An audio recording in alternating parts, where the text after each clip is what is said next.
నాన్నగారు చెవిరెడ్డి భాస్కర్ రెడ్డి గారిని అక్రమంగా లిక్కర్ కేసులో ఇరికించాలని చెప్పి ఇప్పుడున్న ప్రభుత్వం చూస్తూ ఉందని చెప్పి ఇప్పుడున్న మీడియా ఛానళ్ళు అదేవిధంగా ఇక్కడుండే ప్రతి ఒక్కరికి తెలియజేస్తున్నాను.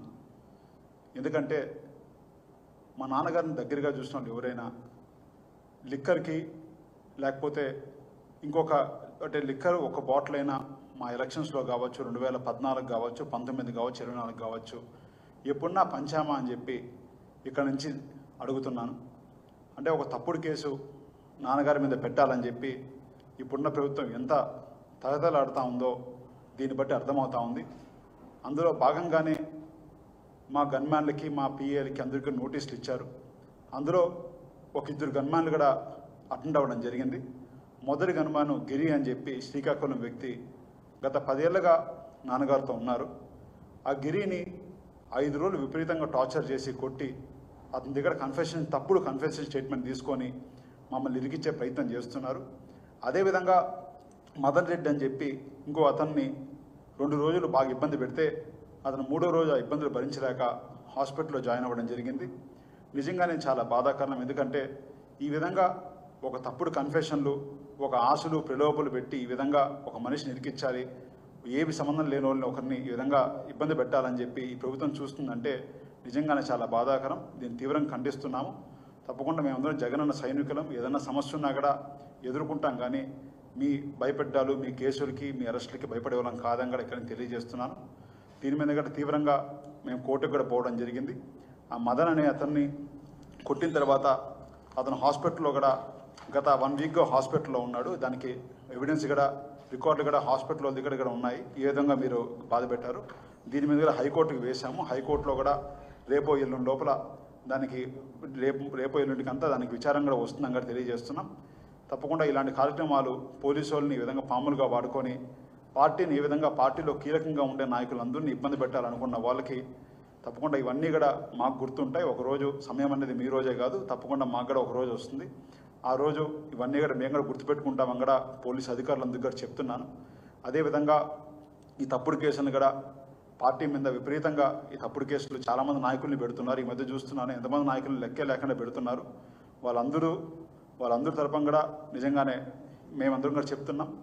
ఏవైనా సమస్యలు ఉంటే పార్టీ మేమందరం కూడా వాళ్ళందరితో ఉంటాము. ఏ సమస్యలు ఉన్నా కూడా మేము ఇంకా గట్టిగా నిలబడతాము కూడా, ఇలాంటి తప్పుడు కేసులు పెడితే ఇంకా గట్టిగా నిలబడతాము కూడా మీకు తెలియజేస్తున్నాను. Thank you. అది మాకు పూర్తిగా ఇన్ఫర్మేషన్ లేదు మేడం. ఇంకా ఏదో చెప్తున్నారు అరెస్ట్ చేశారని చెప్పి ఎక్కడ న్యూస్లో నేను కూడా చూస్తున్నాను.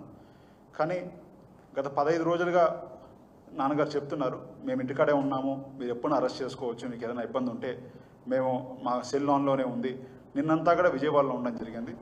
అంటే ఈ విధంగా మేము దగ్గరగా ఉన్నా కూడా వాళ్ళు ఏం పట్టించుకోకుండా ఈరోజు ఎక్కడికో మేము వ్యాపారరీత్యా ఇంకో రీత్యా ఏదైనా చిన్న పనికి పోతా ఉంటే ఈ విధంగా చేశారని చెప్పి వాళ్ళు చెప్తున్నారు. తప్పకుండా అది నాకు తెలిసి ఈరోజు ఈవినింగ్కో రేపటికో అది వస్తుంది. నాకు కరెక్ట్గా ఐడియా లేదు. నాకు తెలిసి ఈరోజు వస్తే దాని మీద కూడా స్పందిస్తాను తెలియజేస్తాను.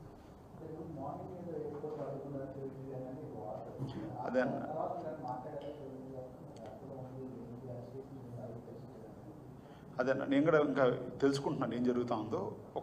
నాకు ఇంకా పూర్తి ఇన్ఫర్మేషన్ లేదు. దాని మీద పూర్తి ఇన్ఫర్మేషన్ వచ్చిన వెంటనే మీకు ఇక్కడ చెప్తాను తెలియజేస్తాను. నేనేం మాట్లాడలేదు.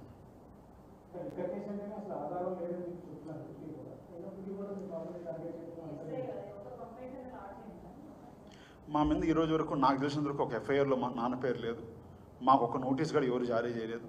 ఇట్లా సమస్య ఉంది, మా డ్రైవర్లకు గన్మ్యాన్కి రమ్మని చెప్పి, విట్నెస్కి రమ్మని చెప్పి ఇవ్వడం తప్ప చెవిరెడ్డి భాస్కర్ రెడ్డి గారి మీద ఒక్క కంప్లైంటు లేదా ఒక నోటీస్ ఈ రోజు వరకే నాకు తెలిసి అయితే లేదు. లేకుండా ఈరోజు ఏదో అరెస్టింగ్ కూడా అంటున్నారు, కానీ దాని గురించి పూర్తి ఇన్ఫర్మేషన్ కూడా సేకరిస్తున్నాం. వచ్చిన వెంటనే తప్పకుండా స్పందిస్తాను తెలియజేస్తాను. అంటే తప్పుడు కన్ఫెషన్లు తీసుకుందామని చెప్పి ఈ విధంగా కొడుతున్నాను భావిస్తున్నాం. ఎందుకంటే వాళ్ళు మేమేం తప్పు చేయలేదని వాళ్ళకే తెలుసు, అందరికీ తెలుసు. ఈ లిక్కర్ కేసు అనేదే ఒక అబద్ధపు కేసు అని అందరికీ తెలుసు. అలాంటిది నాన్నగారు నిరికించాలంటే వాళ్ళకి ఏదో ఒక కన్ఫెషన్ లేదు. వాళ్ళకి ఈ రోజు వరకు కాంక్రీట్ ఎవిడెన్స్ ఒక్కడిగా లేదు. ఏదో ఒక కన్ఫెషన్, నేను చెప్తే ఇంకోరు చెప్తే ఇంకోరు అని చెప్పి అందరినీ ఇరికించుకుంటూ పోతున్నారు. ఈ విధంగా ఇరికిస్తే, ఈ విధంగా ఇబ్బంది పెట్టాలంటే రేపు ఇదే పరిస్థితిగా టీడీపీ నాయకులు కూడా వస్తుంది కదా. ఎందుకంటే వాళ్ళ గన్మ్యాన్లు ఉంటారు, వాళ్ళ పిఏలు ఉంటారు, ఇంకోరు ఉంటారు. వాళ్ళు రేపు పిలిచి వాళ్ళ పోలీస్ ఆఫీసర్లు కాబట్టి బెదిరించో భయపెట్టో ఈ విధంగా రాసుకుంటా పోతే రేపు ఏ విధంగా లా అండ్ ఆర్డర్ నిలబెడతారో కూడా భయం వేస్తుంది ఈరోజు ఈ సంఘటనలు చూస్తూ ఉంటాం.